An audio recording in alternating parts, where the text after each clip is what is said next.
안녕하세요. 10시 북카페 요한입니다. 독서 모임이 원래 예전부터 있기는 했는데 최근에 이제 커진 독서 모임들이 많이 생기다 보니까 그만큼 이제 사람들의 관심도 많아지고 그래도 여전히 좀 생소하게 여기는 부분들이 있습니다. 바로 왜 책도 돈 주고 사면서 그걸 읽는 것도 돈 주고 읽어야 되느냐. 그런데 독서 모임에 참여하시는 분들 대부분이 공감하시는 게 이게 혼자서는 너무 힘들다는 거죠. 뭐 상황과 환경은 굉장히 다양합니다. 달라요. 다 다르겠죠. 뭐 회사 일이든 개인사든 뭐 건강이든 뭐 근데 모임에 나와서 그런 얘기들은 사실 잘 안 해요. 그냥 핵심은 혼자니까 잘 안 된다. 제가 독서 모임을 해오면서 가장 이제 일반적으로 오게 되는 과정들을 보면은 처음부터 책을 잘 읽는 사람 거의 없어요.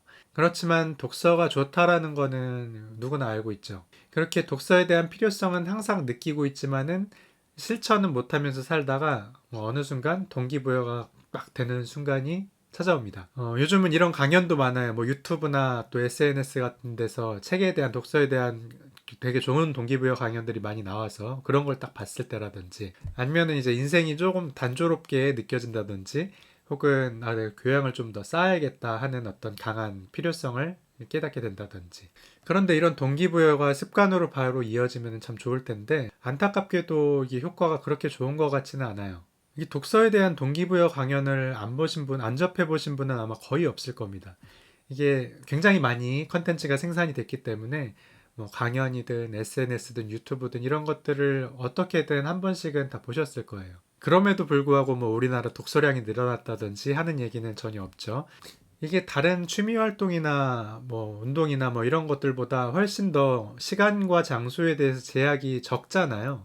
그런데도 불구하고 이걸 습관으로 들일 수 있는 사람은 참 적다는 거죠. 그러니까 이게 왜 그러냐면은 그러니까 동기부여 자체는 사실 그렇게 문제가 없어요. 동기부여의 역할이 애초에 처음에 딱 스타트까지입니다. 종류에 따라 다르지만은 습관이 형성되기까지 평균적으로 한 66일 정도가 걸린다고 해요.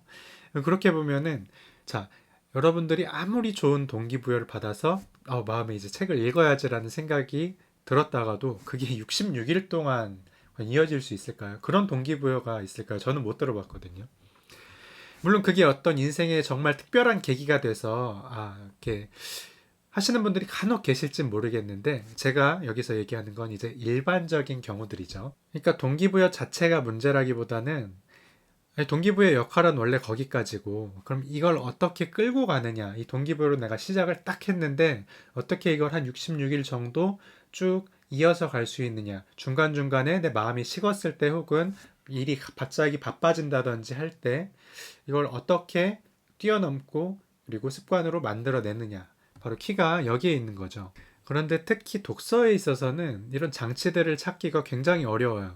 이게 왜냐면 기본적으로 여러분 주변에는 여러분만큼 책을 좋아하거나 읽는 사람들이 많이 없을 거기 때문이죠. 그러니까 이 얘기는 여러분이 책을 읽던 말던 그걸 맞장구 쳐준다든지 뭐 신경 써준다든지 아니면 못 읽고 있으면 구박한다든지 뭐 이런 거 해줄 사람 자체가 없다라는 거예요. 아니면 또 그 책에 대해서 관심이 있거나 아니면 먼저 읽어본 사람이 있으면은 서로 이렇게 피드백을 해가면서 또 그런 재미들이 있는데 그런 걸 느끼게 해줄 사람이 아마 거의 없을 거라는 얘기입니다.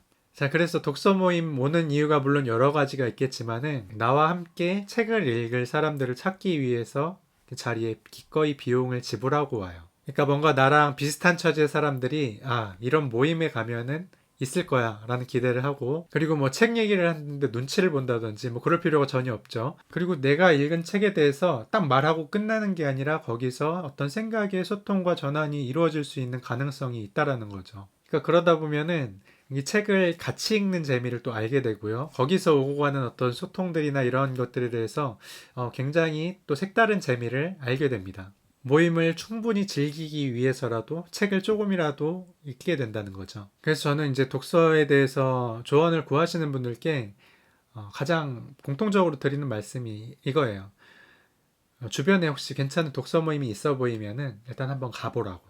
물론 이제 제가 그분 상황에 맞는 어떤 좀 좋은 방법론이라든지 뭐 이런 거를 조금씩 얘기해 드릴 수는 있습니다만은 저보다 훨씬 더 잘난 사람들이 하는 그런 동기부여 강연도 그렇게 오래 가지 않아요. 제가 하는 말은 어떻겠어요.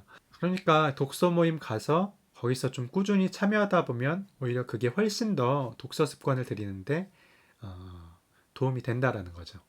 그리고 그런 오해들을 하시는 분들이 계신데 독서 모임에는 이제 책을 좀 읽어야 책 좀 읽었다 해야 이제 오는 그런 모임이 아닙니다. 전혀. 진짜 절반 이상이 내가 혼자 책을 읽는 게 잘 안 되는 걸 아니까 사람들이 함께 이렇게 책을 읽으면은 나도 좀 읽을 수 있겠구나. 그런 마음으로 나오는 분들이 굉장히 많아요. 그러니까 뭐 내 지적 수준이 드러나면은 어떡하지? 창피하면 어떡하지?